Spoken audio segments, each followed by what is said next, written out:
அன்பானவர்களே, இந்த ஆண்டவராகிய இயேசு கிறிஸ்து இந்த பூமியிலே 33 ஆண்டுகள் வாழ்ந்தார். இந்த பூமியிலே 33 ஆண்டுகளாக வாழ்ந்தார். 30 ஆண்டுகள் வரைக்குமாக 30 ஆண்டுகள் வரைக்குமாக பெற்றோருக்கு கீழ்ப்படிந்திருந்தார். 3.5 ஆண்டுகளாக இப்படியாக கிராமங்கள் தோறும் பட்டணங்கள் தோறும் நன்மை செய்கிறவராக சுற்றித் திரிந்தார்.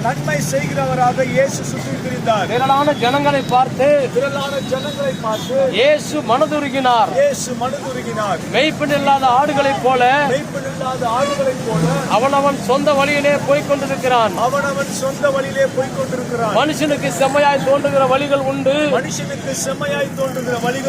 அவைகளின் முடிவோ மரண வழி என்று வேதம் சொல்லுகிறது. எல்லா மனிதரும் பாவம் செய்து ஏகமாய் கெட்டு போனார்கள். நன்மை செய்கிறவன் ஒருவனாகிலும் இல்லை என்று வேதம் சொல்லுகிறது. அன்பானவர்களே, பாவத்தின் சம்பளம் மரணம், பாவத்தின் சம்பளம் நரகம். நீங்களும் நானும் நரகத்திலே போய் அழிவது ஆண்டவர் இயேசு கிறிஸ்துவின் சித்தம் அல்ல, அவருடைய விருப்பமும் அல்ல.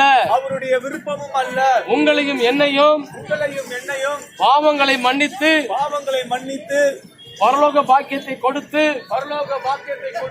அந்த சொர்க்க ராஜ்யத்திலே உங்களையும் என்னையும் அழைத்து செல்லும்படியாக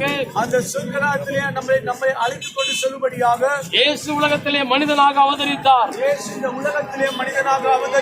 அன்பானவர்களே, இயேசு மனிதர்களை காப்பாற்ற வந்த தெய்வம். மனுஷனுடைய பாவத்துக்காக